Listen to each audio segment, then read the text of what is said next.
Encomendamos este momento también al amparo de nuestra Madre, la Santísima Virgen María. Dios te salve María, llena eres de gracia, el Señor es contigo. Bendita tú eres entre todas las mujeres, bendito el fruto de tu vientre, Jesús.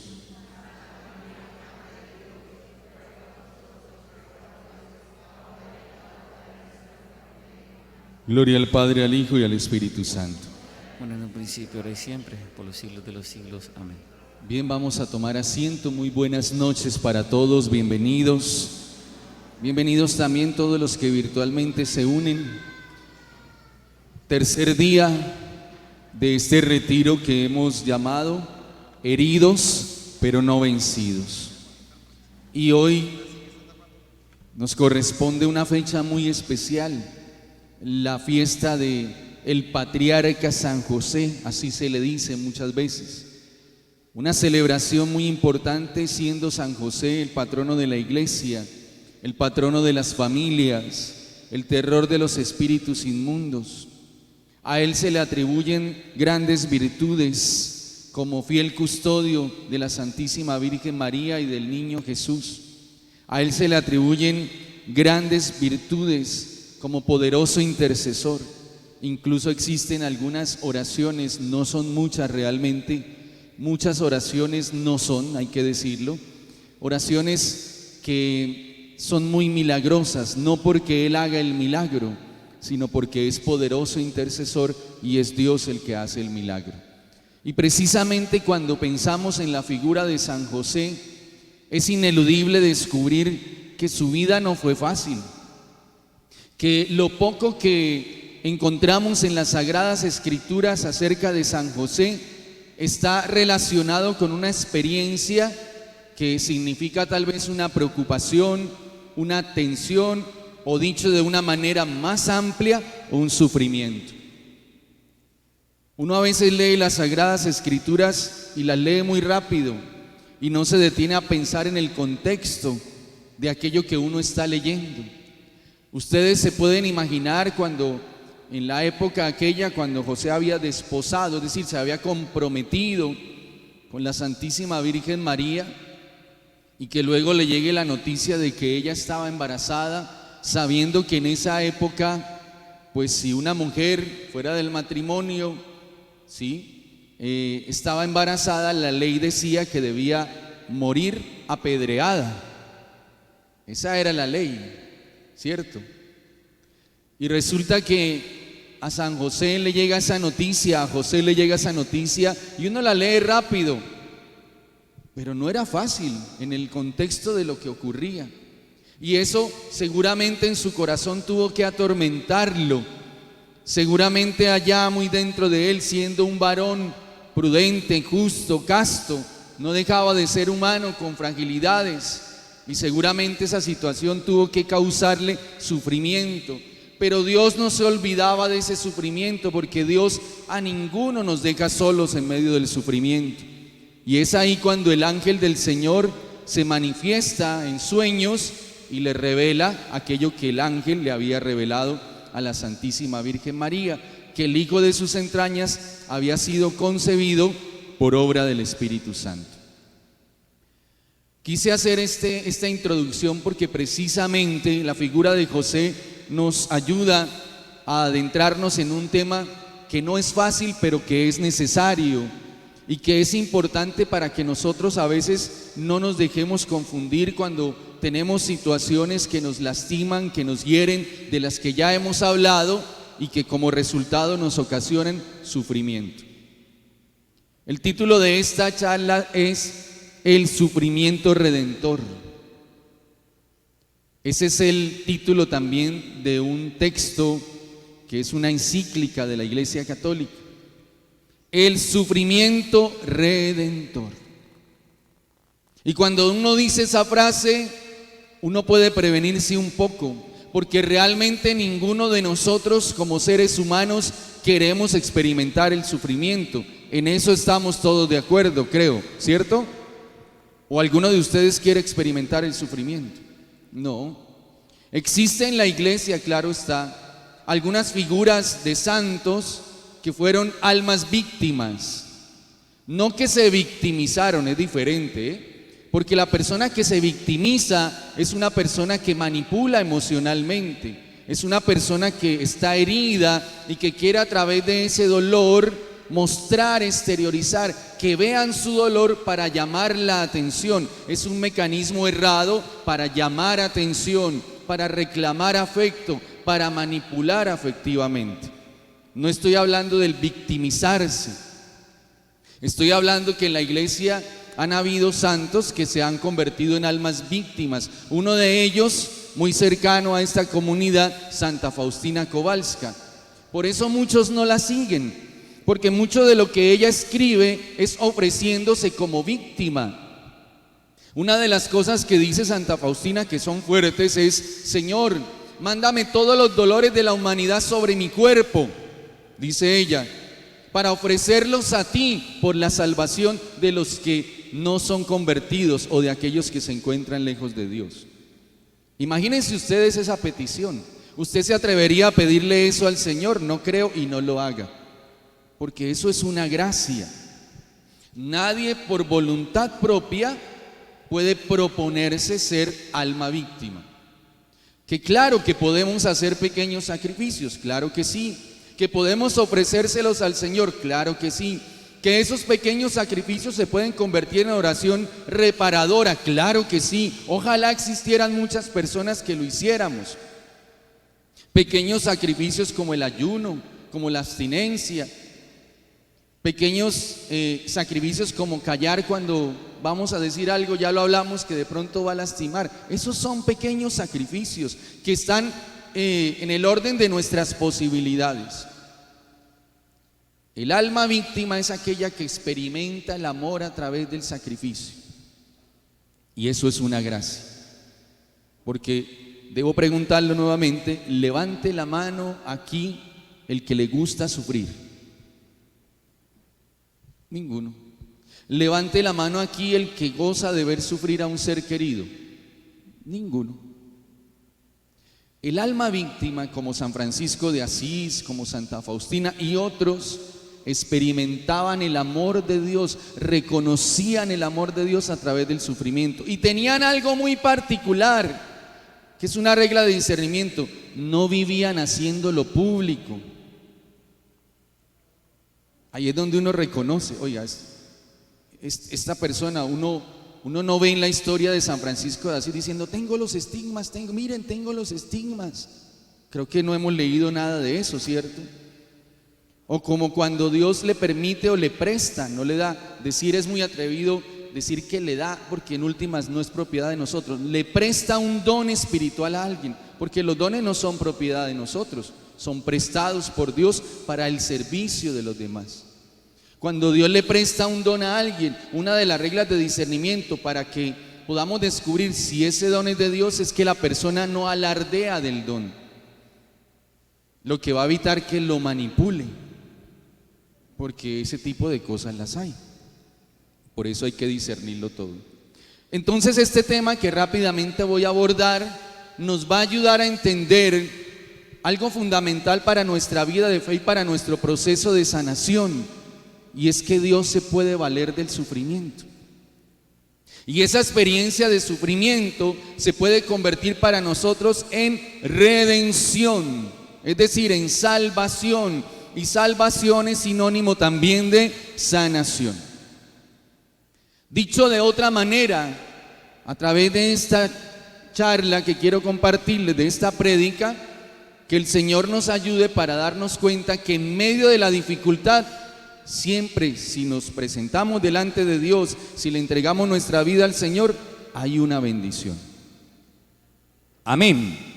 Eso que está haciendo dolor para ti o que lo ha sido, eso que te está ocasionando sufrimiento, si lo traemos delante de Dios, se puede convertir garantizado en una bendición. ¿Cuál es el error? Que cuando estamos en medio de la dificultad tenemos la tendencia muy humana a quejarnos, a pelear con Dios, a alejarnos de Dios, a decaer en la fe. Eso suele pasarnos. Por eso vamos a ver el porqué y el para qué del sufrimiento, de acuerdo a la enseñanza de la iglesia. Ya les dije que esto que les voy a compartir sale de una carta encíclica, es decir, es magisterio de la iglesia. Entonces vamos a ver rápidamente las causas del sufrimiento. Ojalá tomemos nota, esto nos va a abrir una perspectiva más profunda en nuestra vida de fe. ¿Cuáles son las causas del sufrimiento? Primera causa, castigo por el pecado. ¿Cuál es la primera? Dígalo más fuerte para que ayude a despertar al que está al lado, porque hoy están como distraídos. Dígalo fuerte y dígaselo el de al lado. ¿Cuál es la primera causa? Miren, todos hemos pecado, dice las Sagradas Escrituras. Y el evangelista Juan dice que el que diga que no es un pecador es un mentiroso y la verdad no está en él. Por esa razón hay que decir algo. Por favor, tengan esta regla de discernimiento presente. Si alguien dice tener un don de conocimiento, el Espíritu Santo regala dones y uno de esos dones es el don del conocimiento. Y si esa persona dice tener el don del conocimiento, pero utiliza ese don para acusarte, en nombre de Dios, eso no es de Dios. O para decir que te vio tus pecados o tus faltas, o tus pobredumbres o tus miserias, o tus oscuridades o tus secretos que tengan que ver con el pecado, eso no es de Dios. No lo es. Porque alguien me diría alguna vez, pero el Padre Pío, a ver, pero no se mida de esa manera. El Santo Padre Pío, empecemos por ahí. Y cuando uno revisa la vida del Santo Padre Pío de Pietrelcina, se da cuenta que ese don el Señor se lo daba a él para ayudar a las personas en la confesión, sacramento.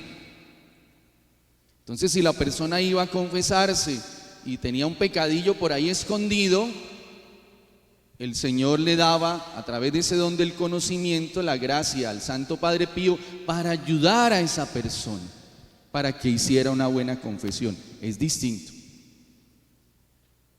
Todos hemos pecado, pero a nadie, a través de un don del Espíritu Santo, se le pueden revelar los pecados de los demás.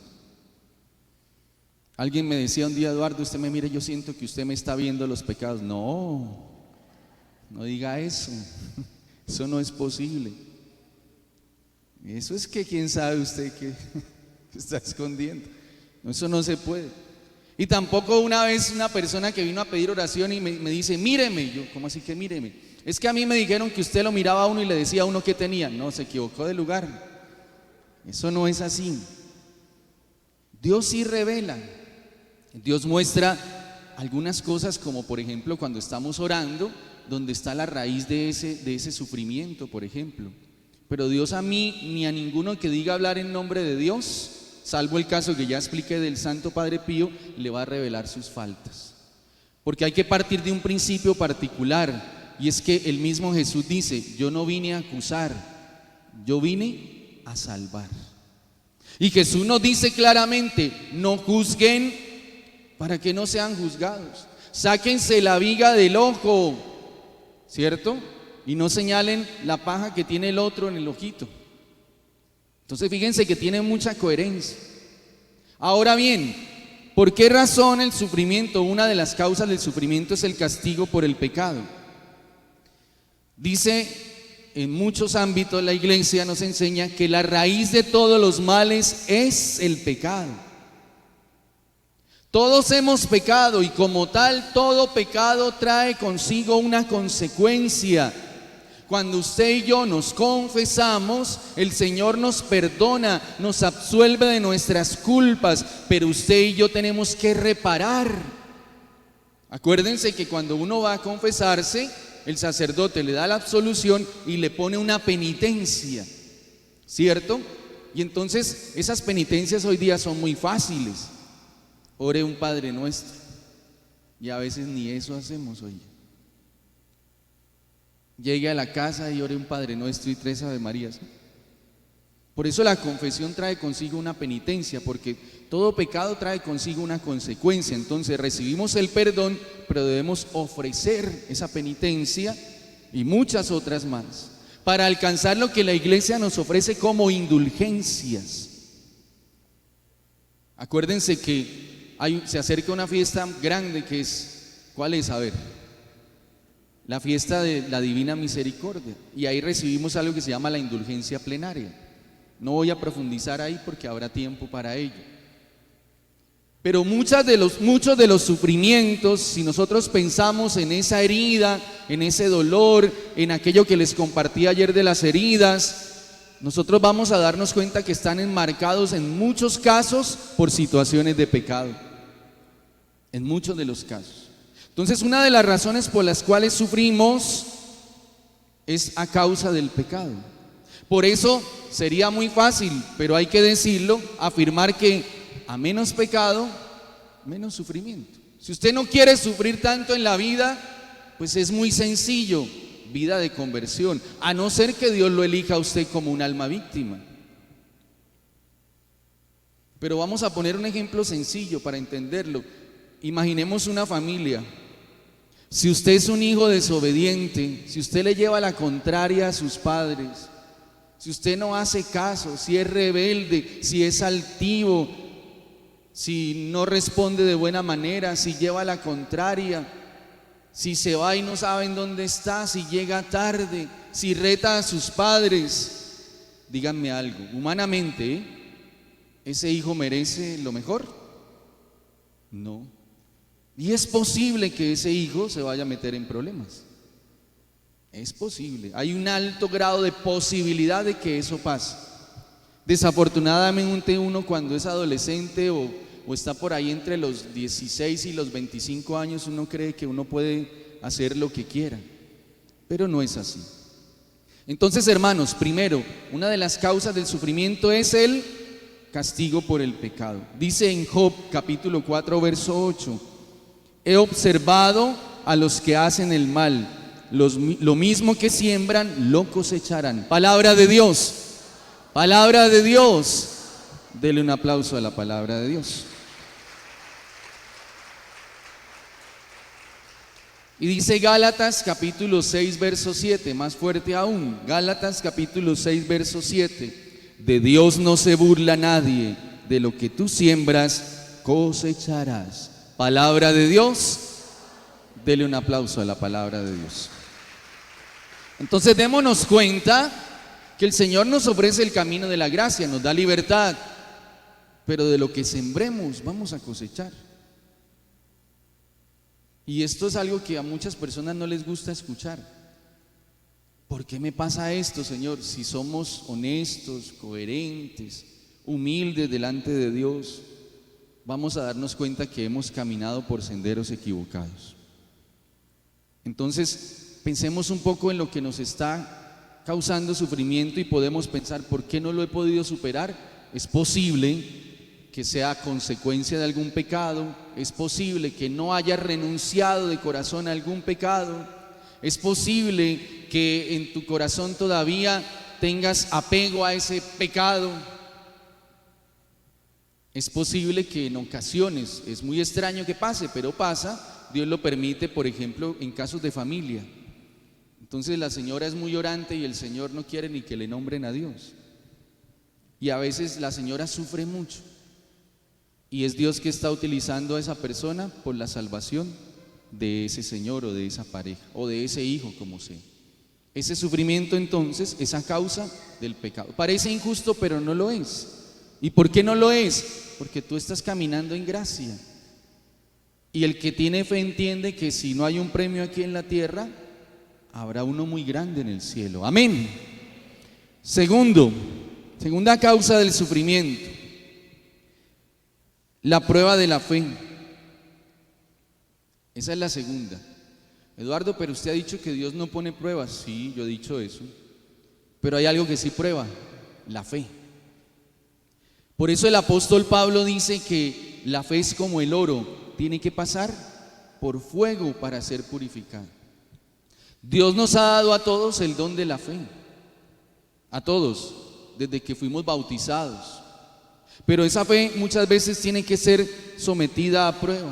Y el Señor a veces, mírenlo como lo voy a decir, el Señor nos permite una gracia actual. ¿Para qué? Para que crezca nuestra fe. para que se convierta en gracia santificante, que más adelante se convierte en cielo, en participación de la naturaleza divina. Todos acá queremos ir al cielo, amén. Levanten la mano los que quieren ir al cielo. Bueno, hay unos que no levantaron la mano, preocupante. ¿A dónde quieren ir? Voy a preguntar otra vez porque eso me preocupa. Levanten la mano los que quieren ir al cielo. Ah, sí, bueno. Mire, con música y todo, ¿ve? Todos queremos ir al cielo. Y hay una canción de una religiosa familiar de uno de nuestros músicos que dice algo muy cierto. Al cielo no se va en bicicleta, ni en avión, ni en motoneta. Al cielo se va esforzándose de todo corazón. Si es así que dice, ¿no? Ah, es que uno cree que como uno anhela el cielo, entonces uno va en coche. No. Veamos la vida de los santos. Veamos la vida de los profetas. Es más, veamos la vida del Hijo de Dios. Pero a nosotros no nos mueve eso, quedarnos mirando en el sufrimiento. A nosotros nos mueve entender que Dios nos permite ciertas cosas para aumentar en nosotros la gracia. Porque imagínense ustedes, si todo estuviera bien en nuestra vida, es seguro que ni yo estaría acá. Porque es una gran verdad. Los momentos en los que más buscamos a Dios es cuando tenemos problemas. Y entonces, si no entendemos, Dios que nos ama tanto no nos envía un mal, que quede claro. Dios permite algo para que volvamos. Yo a veces no entiendo a ciertas personas. Se enfermó, le dio una enfermedad con un diagnóstico crítico y uno ve que esa persona empieza a orar, pide oración, uno lo ve o la ve publicando cosas de Dios. Se sanó y ya. No volvió a orar con la misma intensidad. No volvió a pedir oración. Le da pereza. Ese es el gran mal de este tiempo. La pandemia nos hizo un daño muy grande. Nos sembró en el corazón pereza espiritual. Ya queremos que Dios venga a nuestra casa. Claro, Él siempre viene, pero pues hay que reunirnos. Ya hablamos de eso el primer día. Entonces, hermanos, Dios nos permite a veces una gracia, llamémosla así, o una dificultad. ¿Para qué? Para que podamos crecer en la fe. La vida en Cristo, hay que decirlo, y esto no debe darnos miedo, es de esforzarse diariamente. Y yo llevo 20 y tantos años en esto y tengo que decir lo siguiente: ¿ha habido momentos duros? Sí, ya perdí la cuenta. Pero ¿saben qué ha sido lo más bonito? Que en todos Dios me ha dado la victoria para la gloria de Dios. Amén. Y esa promesa también es para ti. Dale un aplauso al Señor por eso. Lo importante es que en los momentos de dificultad lo veamos de esa manera. Que si nos está pasando algo difícil, no es para voltear la espalda y alejarnos de Dios. Es una gracia que el Señor nos está dando. San Francisco de Asís, ya lo cité de alguna manera, él tenía un don, una gracia especial, tenía las llagas de Cristo en su cuerpo. Y San Francisco de Asís decía que cuando él se olvidaba del amor de Dios, le dolía. Pero cuando se acordaba de cuánto amor de Dios le estaba manifestando a través de ese dolor, no sentía nada más distinto al gozo. Una vez alguien me dijo: yo le estoy pidiendo a Dios que me dé los estigmas. Ay, no sabe lo que está pidiendo, no pida eso. Se puya un dedo con una aguja y le arrea la madre a todo el mundo, ¿se va a poner a pedir los estigmas? Sí, porque así somos. No se ponga a pedir eso. Otra señora por allá que conocí hace tiempo le decía a Dios: Señor, tritúrame. No le diga eso, Él no es una trituradora. No haga eso. Uno a veces hay que saber pedir, ¿no? Hay que pedirle a Dios la gracia hasta para eso. Entonces, esas son las causas del sufrimiento. Ahora, el para qué del sufrimiento. Primero, porque nos quedan 15 minutos y empieza la Eucaristía. Primero, sufrimos, dice San Juan Pablo II, sufrimos para la gloria de Dios. Amén. A ver, dígalo fuerte. Sufrimos para la gloria de Dios. Sí, eso suena raro, pero es verdad. ¿Por qué razón? Porque si ofreces a Dios con amor tu sufrimiento, es una ofrenda que Él recibirá en gloria. Si hay algo que yo creo que le agrada a Dios, es que en los momentos de sufrimiento nos aferremos más a Él, le ofrezcamos eso. En mis inicios, un amigo sacerdote me enseñó una oración que siempre he practicado.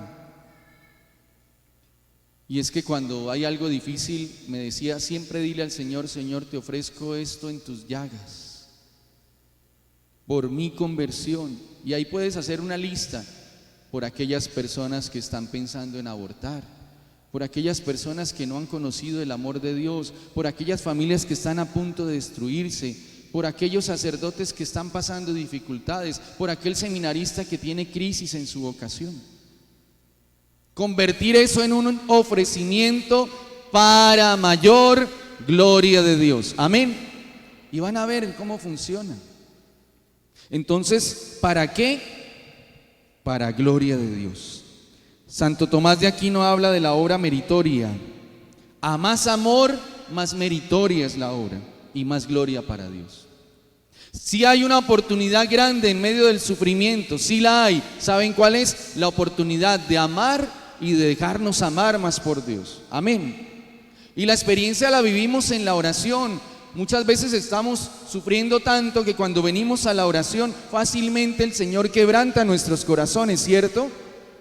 Hasta el punto que hay personas que de tanto asistir a la oración, y hay que ser perseverante en ello, me dicen: Eduardo, ¿qué será que ya no lloro? Pero antes malo porque lloraba, y ahora que porque ya no llora. Entonces, ¿quién lo entiende? Sí, eso pasa. Una vez un señor me pidió oración porque vivía muy preocupado, no podía dormir por las preocupaciones. Oramos, el Señor le regaló paz. Y me lo encontré meses después y me dijo: estoy preocupado. Le dije: ¿otra vez? ¿Y por qué? Porque ya no me preocupo. Entonces, no nos entendemos, ¿cierto? Que todo lo que hagamos sea ¿para qué? Más fuerte, ¿para qué? Que esa tristeza que vives sea ¿para qué? Que ese recuerdo doloroso sea ¿para qué? Pero dígalo fuerte, ¿para qué? Sin miedo, ¿para qué? Dele un aplauso porque todo es para gloria de Dios. Un aplauso al Señor. ¿Para qué el sufrimiento? Miren esto: para mi propio bien. Claro que sí.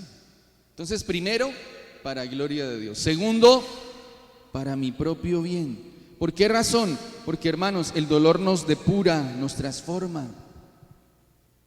Eclesiástico y todos los que seguimos y servimos al Señor debíamos orar con ese texto. Eclesiástico capítulo 2, verso 1 y siguientes. ¿Qué dice? Si quieres servir al Señor, prepárate para la prueba. Algunos leen el primer renglón y ya renuncian. El sufrimiento nos sirve porque nos depura, nos transforma. Por eso San Agustín dice algo en lo que debemos ser muy cuidadosos los que le servimos al Señor. Dice esta expresión: ay de los pastores que dan a sus ovejas falsas expectativas. Esos que predican solo prosperidad. Todo es prosperidad. Hay que tener mucho cuidado con eso. Y eso no solamente pasa con nuestros hermanos cristianos no católicos, eso pasa en muchas partes, desafortunadamente, de grupos católicos. Claro, Dios sí es providente, Dios nos ayuda, no hay duda de eso. Pero no podemos darle falsas expectativas a las personas, porque el Nuevo Testamento lo dice claramente y no podemos colocarle allá liquid paper. Dice: problemas siempre los van a tener. ¿Cómo dice?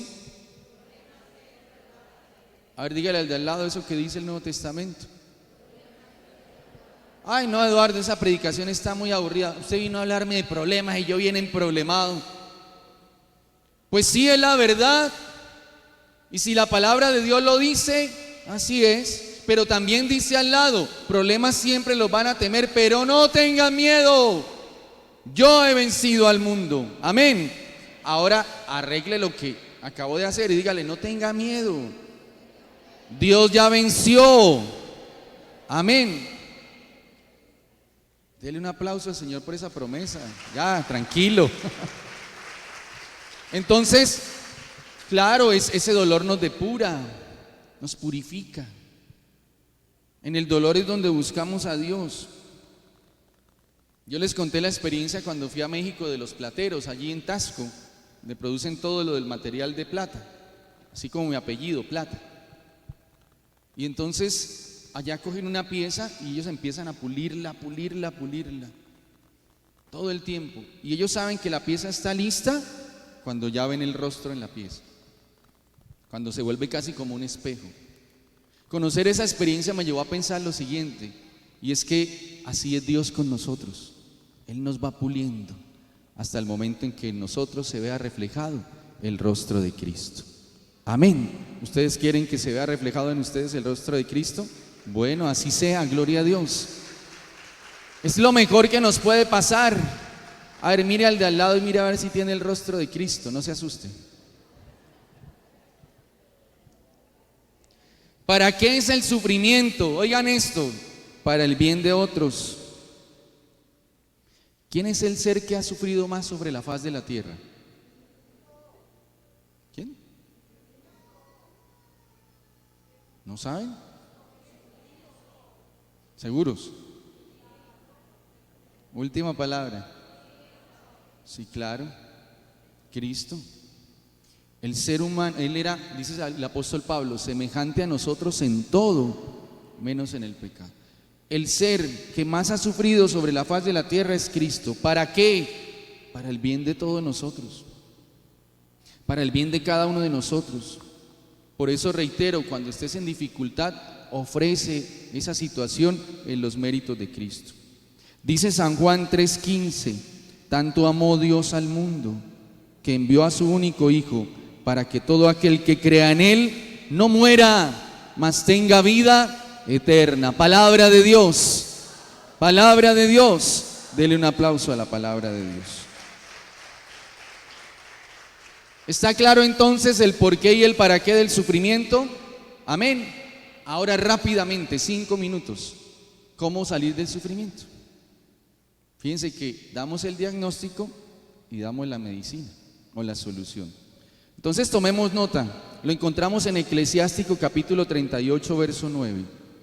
Dice allá en Eclesiástico lo primero: no pierdas la paciencia, ruega al Señor y Él te curará. ¿Cómo dice? Ruega al Señor y Él te curará. Dígaselo al de al lado para que no se le olvide. No pierdas la paciencia, ruega al Señor y Él te curará. Ay, Eduardo, ¿por qué no me sano? Ya perdí la paciencia. Ah, no, pues imagínese, empezó mal. ¿Qué dice las Sagradas Escrituras? No pierda la paciencia. Eduardo, ¿qué hago? Yo le pido a Dios por ese hijo, pero ya no soporto, ya me hizo perder la paciencia. Empezó mal. No pierda la paciencia. Y es que uno escucha a la gente muy impaciente decir esto: Dios, dame paciencia. No, así no es.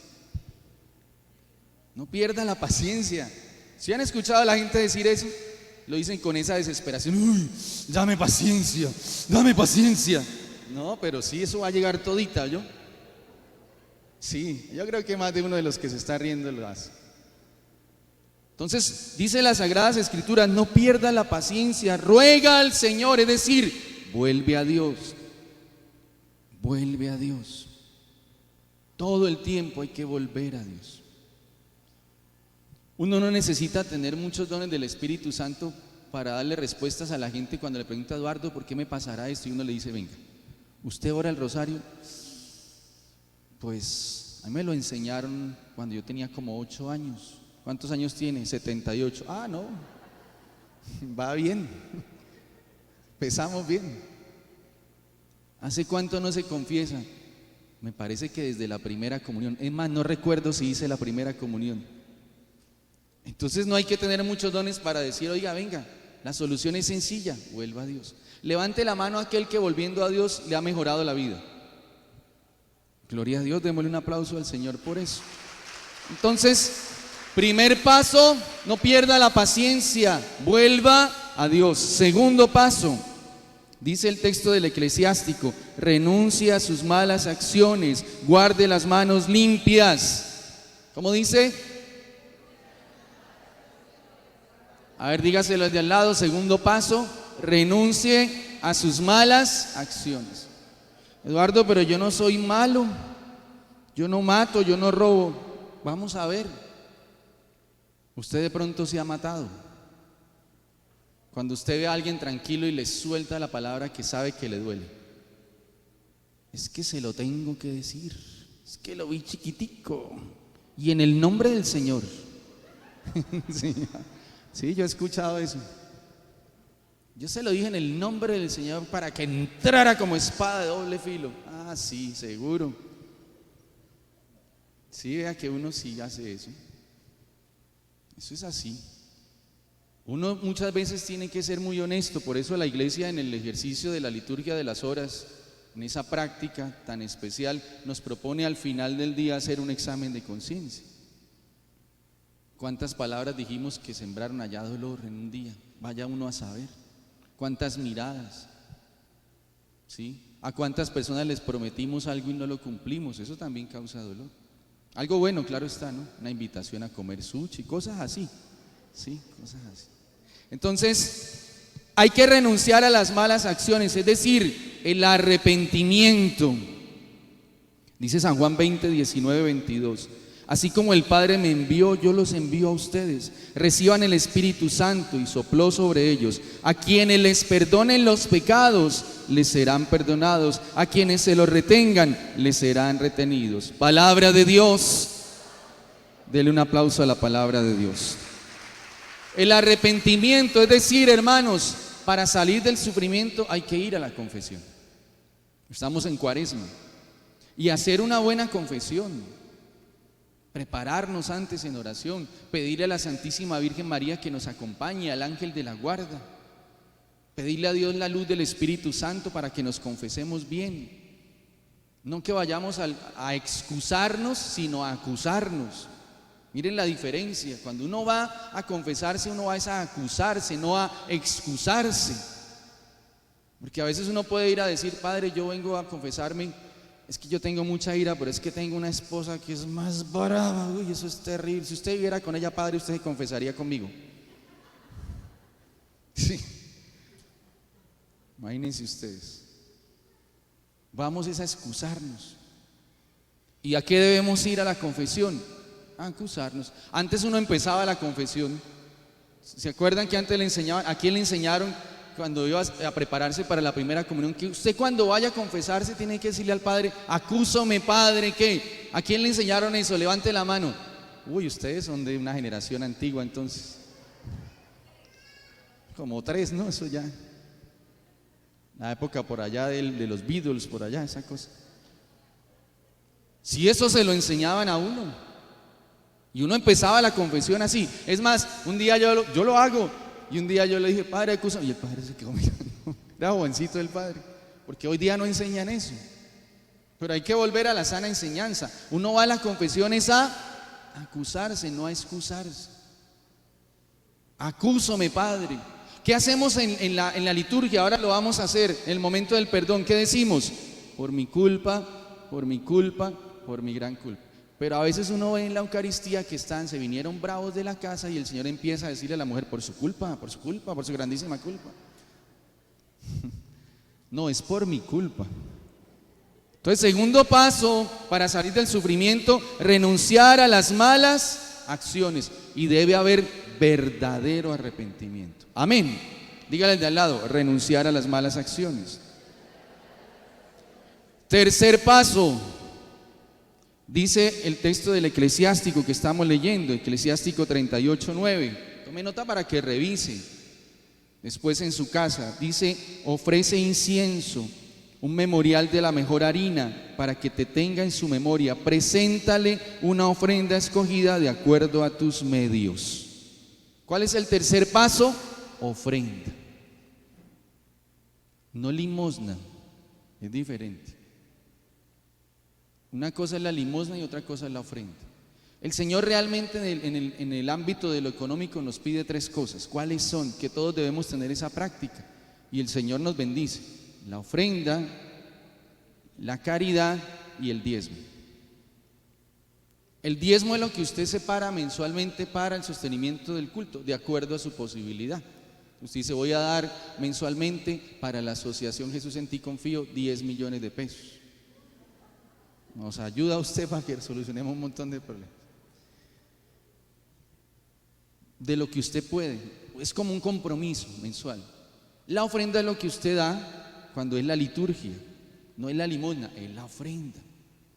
Entonces a veces la gente va para la misa y aparta el billete de 1000, la moneda de 500. No seamos tacaños con Dios. Esa es la ofrenda. Y la caridad es la que usted hace con el necesitado, que hay muchos. Que usted le da un mercadito, que usted le da una comida, que usted le da no de lo que le sobra. Esa es la caridad.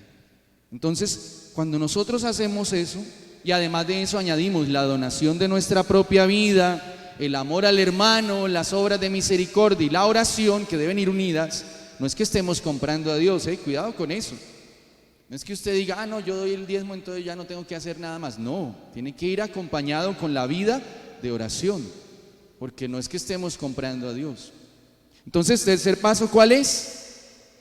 Ya no les gustó, ¿sí ve? ¿Cuál es el tercer paso? A ver, dígaselo al de al lado, porque parece que no les gustó. La ofrenda. Mire, les voy a contar un testimonio que es real, es de una persona que viene a la comunidad. Rapidito, porque me quedan 2 minutos. Esta persona, esto fue en el año 2007 creo. Esta comunidad tiene 17 años.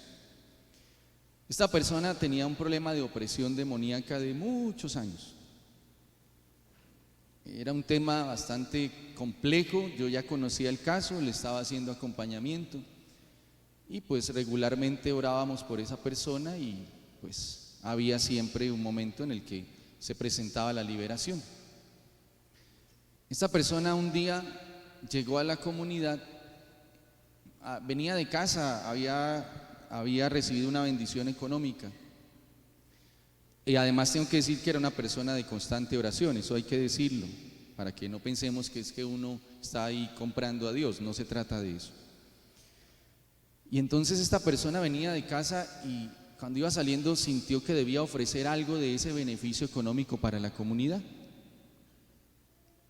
Llegó, lo sé porque después que ocurrió esto me lo contó, y entregó algo para ayudar a esta comunidad.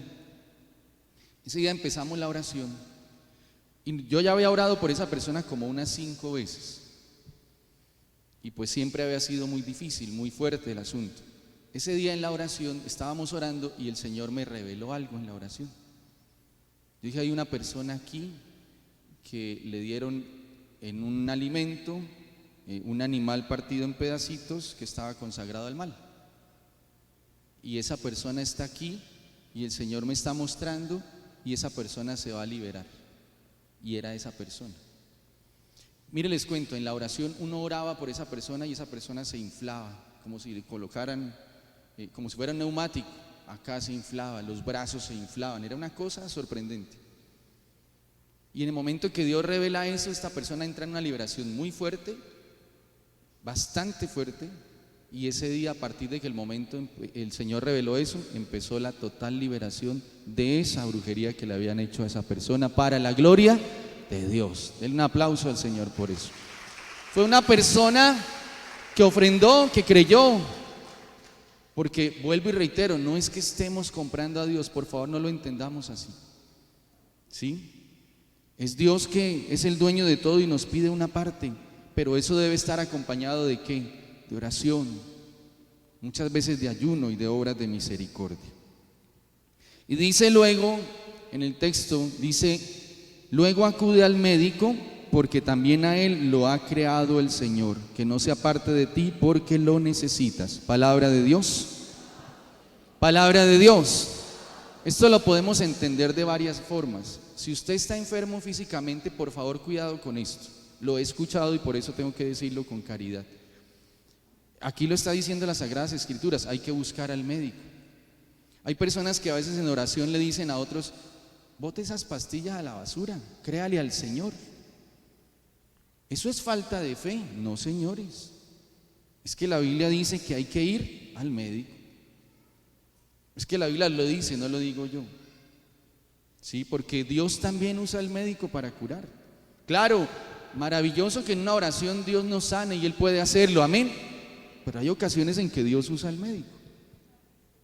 Dios ha sanado aquí a muchos de enfermedades, pero a ninguno puede decir que Eduardo o algún servidor le dijo: eso no vaya al médico, eso abandones en el Señor, créale al Señor. Eso es un mal discernimiento, porque lo está diciendo las Sagradas Escrituras. ¿Qué significa de alguna manera este texto? Que debemos siempre en medio de la dificultad buscar la ayuda idónea. Dígale al de al lado: buscar ayuda idónea. Es necesario, porque solo no vamos a poder. El médico, el psicólogo, y no es propaganda. Sí, es verdad. Nosotros todos, mire, si usted me pregunta, y no es que esté haciendo propaganda, creo que todos necesitamos por lo menos una vez al año ir al psicólogo. Por lo menos. No estoy repartiendo tarjetas ni nada de eso, entiendan, pero lo sé por experiencia. Porque uno acumula y se vuelve como una mula. Y a veces hay que ir a la persona que nos ayude. Entonces, pasos para salir del sufrimiento, ¿cuáles son? Primero, no, pero ustedes me van a hacer sufrir esta noche. ¿Cuál es el primer paso? No pierdas. Dígaselo al de al lado. Primer paso. Segundo paso, arrepentimiento, ¿no? Renuncia a tus malas acciones, arrepiéntete, confiésate. Tercero, ofrenda. Y cuarto, busca ayuda idónea. No te quedes solo. De eso sufrimos muchos, estamos en problemas y no buscamos ayuda. Se vale buscar ayuda.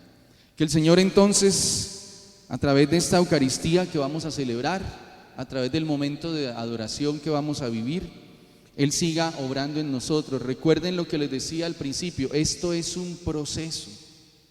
Y esta comunidad constantemente está ofreciendo ese proceso cada jueves, cada martes, para que sigamos sanando el corazón.